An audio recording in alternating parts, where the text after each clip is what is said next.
récemment, vous étiez au Katanga par rapport à un sommet par rapport au mining. Quel est le compte rendu de cette rencontre des experts, des entrepreneurs dans ce domaine du mining en République démocratique du Congo?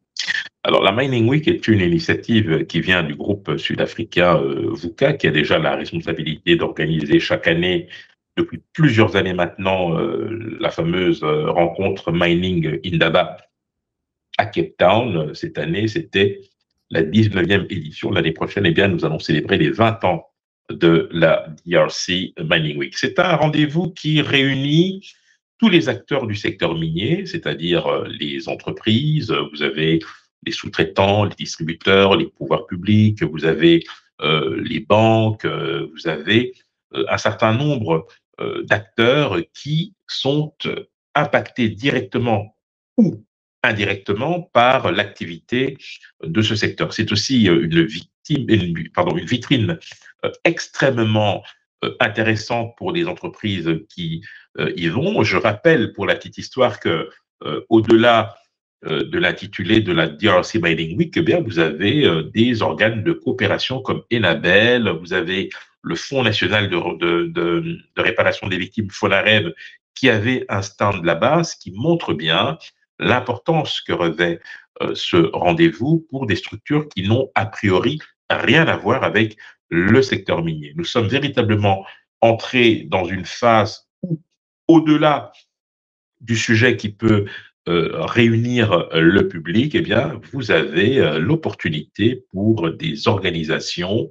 de pouvoir rappeler qu'elles existent, mais qu'elles peuvent, de manière directe ou indirecte, être concernées par le secteur. Parce que là où il y a le secteur minier, vous avez aussi ce qu'on appelle les communautés locales qui sont elles aussi confrontées à des difficultés d'organisation, à des difficultés d'insertion professionnelle, à des difficultés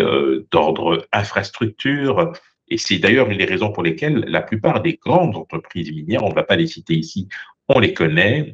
réservent un certain pourcentage de leur chiffre d'affaires pour faire de la responsabilité sociale des entreprises, c'est-à-dire intervenir là où il faut, là où ils peuvent, sur le plan social, en construisant des écoles, des hôpitaux, en aménageant des espaces qui permettent à ces communautés locales tout simplement de bénéficier d'un cadre de vie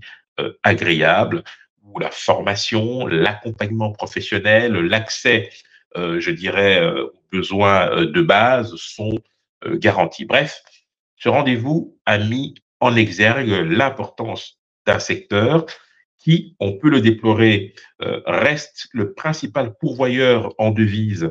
et de développement de la RDC, même si on parle effectivement d'une diversification de l'économie avec notamment la promotion et la vulgarisation de l'agriculture, mais ça c'est un autre débat. Je pense qu'on aura à cœur d'y revenir prochainement.